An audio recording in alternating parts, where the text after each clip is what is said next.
rõõm on jälle näha ja viia teid Eesti vetele seiklema, aga mine tea, võib-olla vahel ka kaugemale. Igatahes merevaade alustab taas ja hooaja alguse puhul on meil teile erisaade inimestest, kes tunnevad veekutset ja ma ütlen otse välja, on sulaselged veehullud.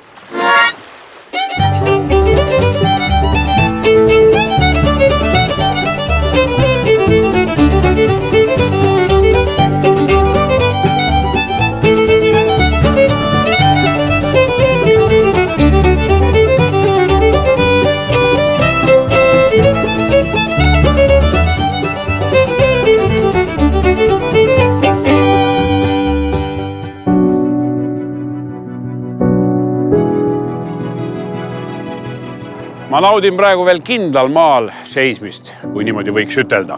Äkki tundsid isegi ära, kus ma praegu olen. Me oleme Võru linnas või Võroliinas või Võroliinan. Minul on isiklikult väga palju sooja mälestusi seoses Võru linnaga lapsepõlvest, aga ma olen siin selleks, et startida homme hommikul Võhandu maratonile, mis algab Tammula järvelt ja lõpeb 100 kilomeetri pärast. Mismoodi mul see süsta maraton kulgeb, mismoodi lõpeb, seda näeme teiega finišis.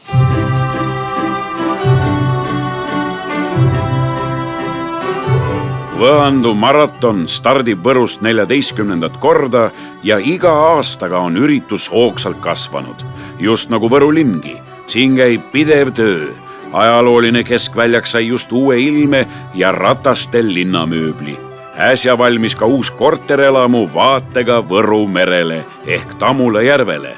Ja täna on vaade järvele veel eriti uhke, sest rannapromenaad Roosisaare sillast hotellini lausa kihab.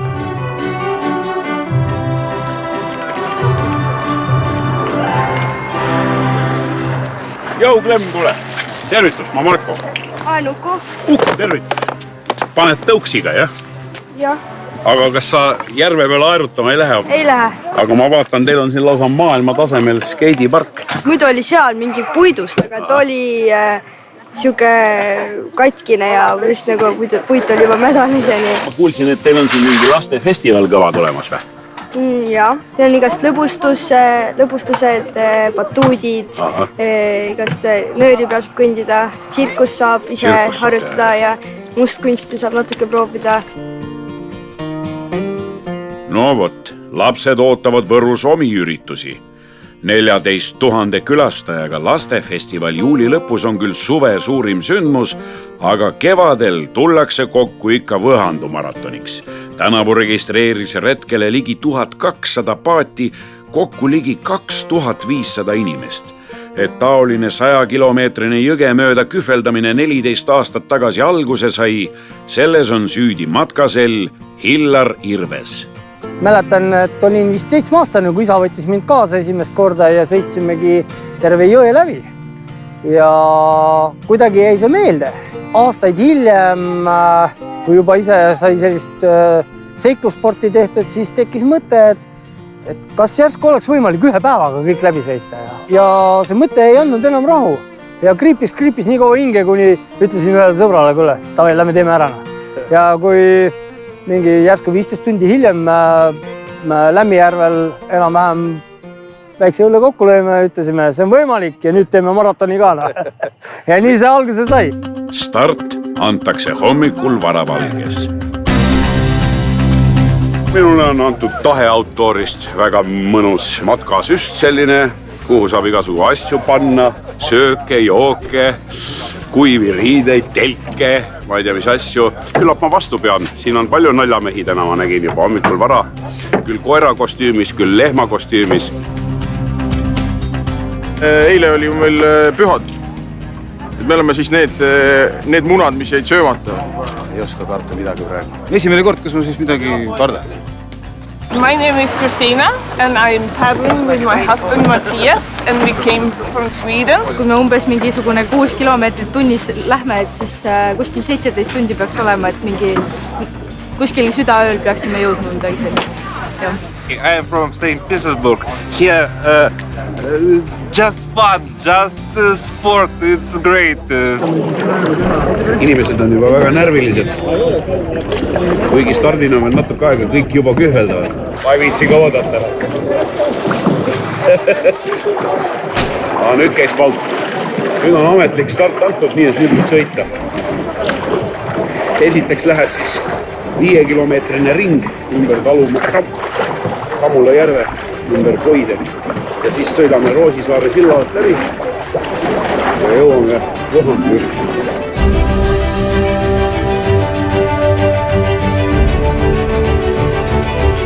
Ees ootavad paganama käänulised 100 kilomeetrit. Vahel peab ka maale astuma, sest kui veskitammid või muud takistused ees, tuleb süst käe otsas üle vedada. Aga sinna on veel aega. Elagu 44 paatkon! Aitra paistab varsti!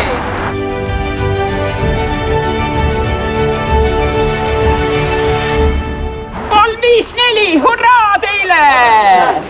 Hopa, 3-line paat! Terve mu suguselt on rakkes, kes teevad süüa, kes jagavad jooke. Vanu inimesi säästeti. No ja siis ma mõtlesin, ma võtan siis karjumise amet. Hurraa, hurraa, 4-8-1, teil läheb hästi! Eelmine aasta oli hääl nii ära, kodus ei saanud isegi mehe peale karjuda. Hopa!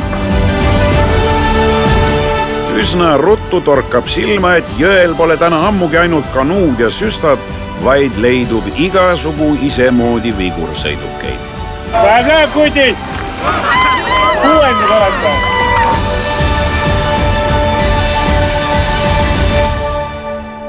Nüüd on välja otsitud kuskilt suured supilauad, kus 6 meest saab peal olla. Oi, sa pagan. Ohutusjuhendisse tuli täitsa punkt panna. Aha. Et väga suur oht on tülli minna.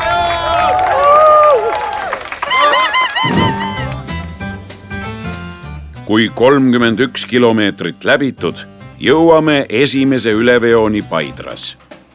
Marko tuleb, jah? Jõudu, Marko! Arvis! Läheb, tubli! Sugad ja ei lõppe ära see asi. Okei, auto põle! Jõin jõe vett, sest et pudelit ei saanud kätte. Siis neid kuradi hambapastasid, neid jõusööke ei saanud lahti, sest need oli nii paks hõbepaber ees.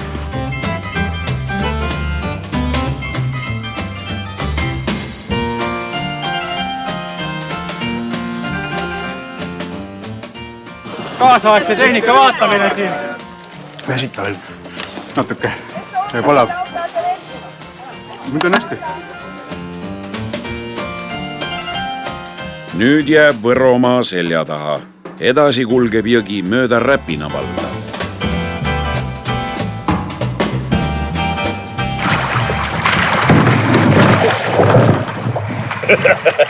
Nüüd panin küll üle põllu. Kus ma peaksin nagu eriti tähelepanelik olema seal distantsi peal?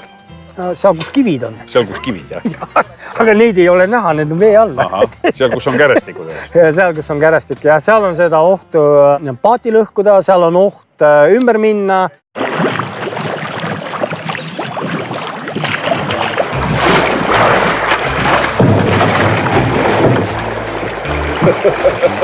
Täiesti kinni.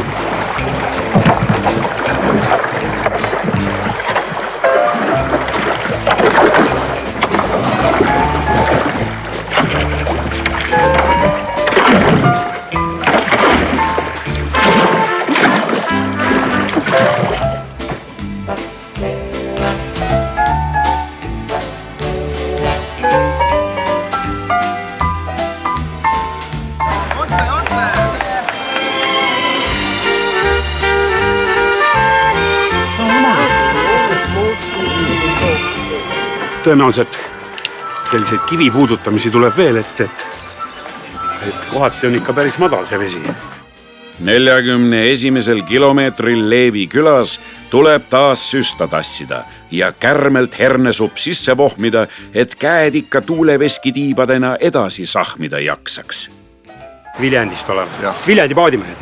Ei ole me Viljandi paadimehed, aga Mõtlesime, et teeme üks challenge ise endale, et kas jõuame või jõua. Siia oleme jõudnud, meil on hea, nii et lähme edasi. Selle raja peal on kõige keerulisem mitte ärrituda. See on kõige keerulisem koht. Ja kui sa sellest oled üle saanud, siis on kõige keerulisem järgnev lõik, mis on 8 kilomeetrit seal süvahava kandis.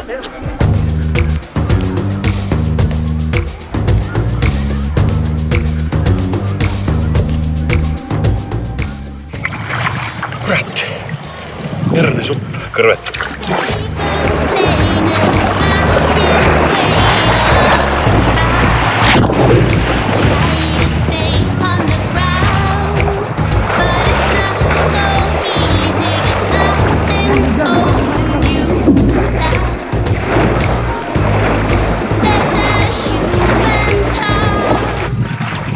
Päris huvitav.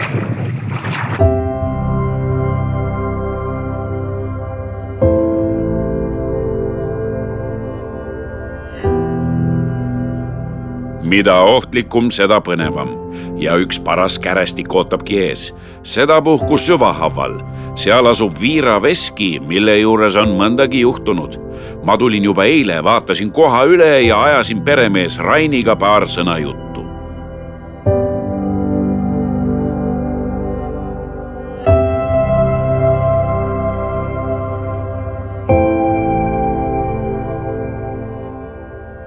See on sinu siis nii-öelda põlis esiisade talukoht, ma saan aru. Jah, vanaisa ostis selle. 1901 ta ostis mingi tsaari Polkovniku käest ja siis hakkas ehitama. 1903 hakati juba laastu lööma. Ja mis plaanid sul selle vesiveskiga on siis siin tulevikuks? Elektrit toota. Elektrit? Jah, ta oleks kõige lihtsam. Aga eks ta niisugune nagu muuseumi eksponaat jääb, et ilus on vaadata vanad asjad siin. Kõik sookasest tehtud hammasrattad on sees. Need on keedetud kohe jah, kuidagi, et ta kauem peaks vastu. No aga mõni katkestab ka sinu hoovi peal siin homme või? On ikka olnud, jah. On jah? Tõstab katusele ja... Väsib ära ja vahepeal on kanuu puruks läinud või mingid muud defektid. Aga kunagi ühtedel isegi andsime kanuu ja sõitsid maratoni lõpuni ja tõid tagasi ja 6 pakki õlut ka.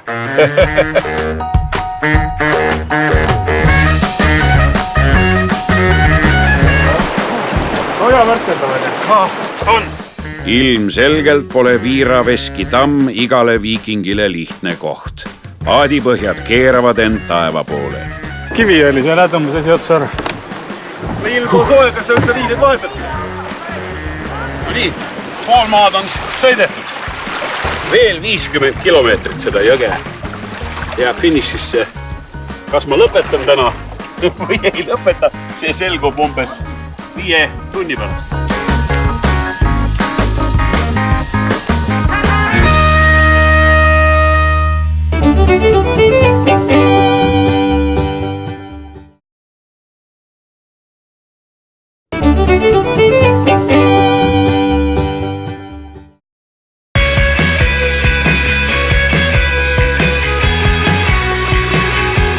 Tere tagasi. Võhando maraton on üle poole juba läbitud. Päike paistab, tuju on hea, kere on juba väga kange.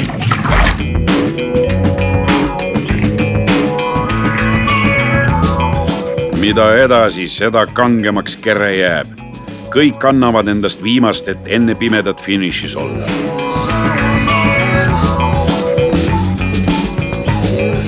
Leevakul toimub ülevedu ümber tänaseni töötava hüdroelektrijaama, kuhu külaelanikud on teinud ka väikese muuseumi, mida nad vabatahtlikkuse alusel ühiselt suvekuudel lahti hoiavad.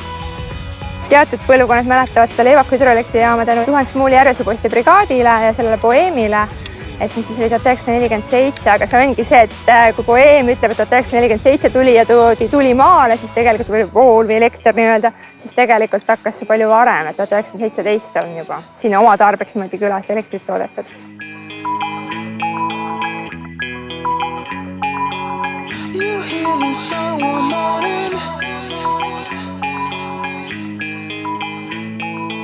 Kurvikohad, seal on jube palju siukest pendeldamist. Aga nüüd on lõpp käes ja nüüd on väga hea. Ja need kurve läbida minu arust on nii keeruline. Siis see lihtsalt see läbi tulles ja pead jube kõvasti jõuga tõmbama seda. Ja miksi oled vai? No tykkää kiusata itteeni ja melomisesta ja itteni kiusaamisest sen takia. Tuleb endal lassida. Kaasale olete ikka raskem töö, pead toitu andma ja paati tassima ja kõike muud tegema. Nemad ainult sõidavad. Mul on räme kopp ees, ma ei tule kunagi enam maratoni. Ega üldse ei tee mingit sporti.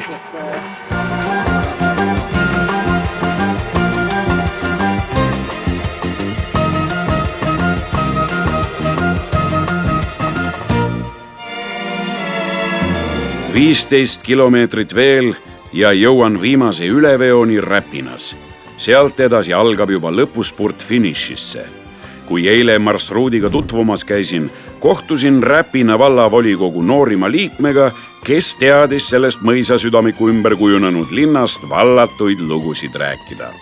No hetkel me oleme Räpina musitempli ees. Ja see musitempel on Räpinas üks väga vallatu ja väga võluv koht, kus siis mõisahärra oma prouaga armastasid musitada. Niimoodi, aga kas tänapäeva Räpina noored käivad siin musitamas? Jaa, käivad. Ka mina olen seda võimalust kasutanud ja siia musitemplisse koos kaaslasega tulnud. Aga kas tüdrukud ei kahtlusta, et see on selline kõrvaline koht ja tead, kas on ikka turvaline niimoodi? Ei, praegune aastaaeg ta võib tunduda, et on hästi kõrvaline, aga kesksuvel on see... Järjekord siin? Jah, kas küll järjekord, aga väga kaunis vaade. Aga milliseid kuulsaid siis või kuidas öelda, legendaarseid selliseid kohti siin veel siin südamikus peale selle musutempli siis veel leiab? Kohe see sama Räpina mõis, kus teisel korrusel asub Räpina muusikakool, kus on sündinud sadu ja sadu andekaid muusikatalente. All on täna Räpina koduloo ja aiandusmuuseum. Kohe mõisa kõrval on 2012 aastal valminud Räpina loomemaja. Kohe Räpina loomemajast kõrval paremal pool on Räpina aianduskool, mis saab täna sellel aastal 95 aastaseks.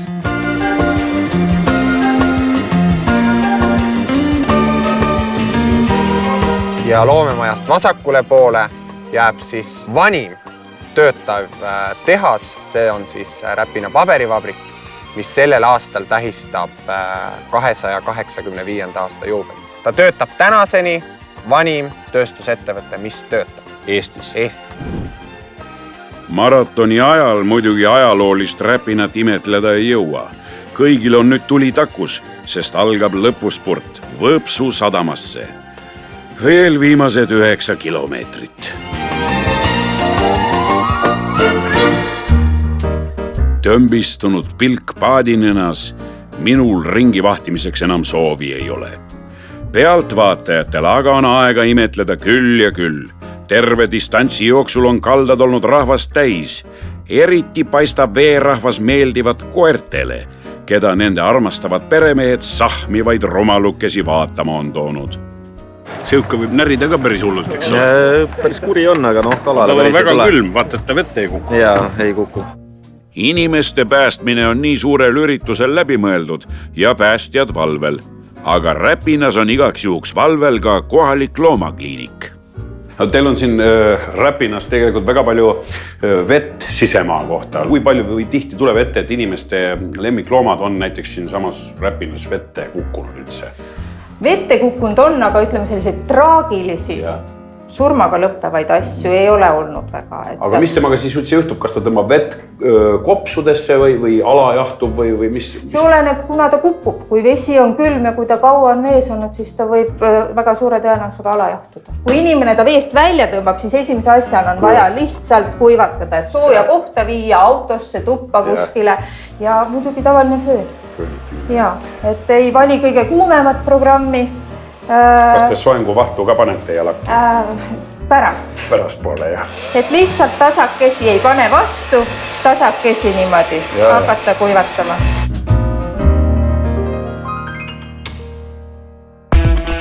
Õnneks pole täna kedagi päästa olnud vaja. Ei koeri, ei inimesi. Sõitjad on kõik jonni ja tahtejõudu täis, eriti nüüd, kus jäänud viimased kilomeetrid, et lähimatest konkurentidest mööda põrutada.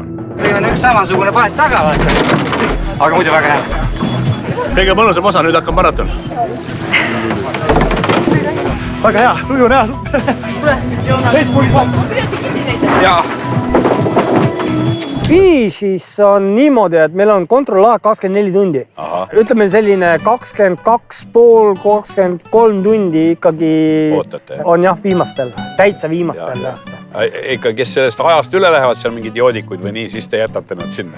Kusjuures see on ju tõsi jutt, et ega mõni mees vaatab, et vee peal on see väike sosu hea, aga saab palju ja korjame maha.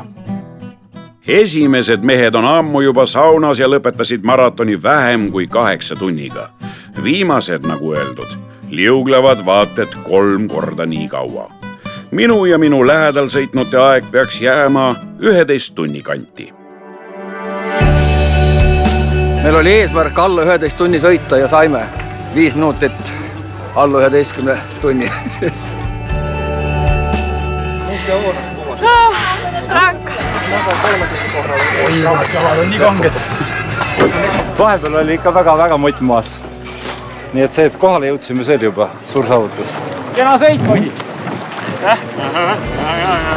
Lõpp oli väga karm. Oh, exhausted. You know, it's a north wind today and it's awful. It's, you know, it's always in front of you.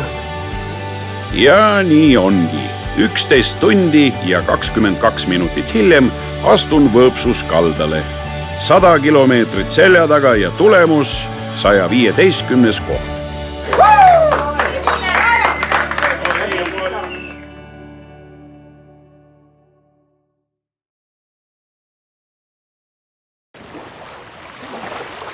Pärast maratoni oli ikka väga vilets enesetunne ausalt öeldes, ikka täitsa surmatunne, aga paljud lohutasid mind, et ära muretse, paari kuuga sa unustad selle valu ja paned ennast järgmiseks aastaks jälle kirja. Ei tea, praegu on küll selline tunne, et pigem satun ma sinna Võõpsu ja Räpina kanti tagasi alles juulikuus, kui seal on tulemas Järve festival. Aga järgmises saates, armsad merevaate vaatajad, läheme me ikkagi merele. Ma katsun ennast siis Saaremaa meeste kilulaeva pardale sokutada. Olge terved!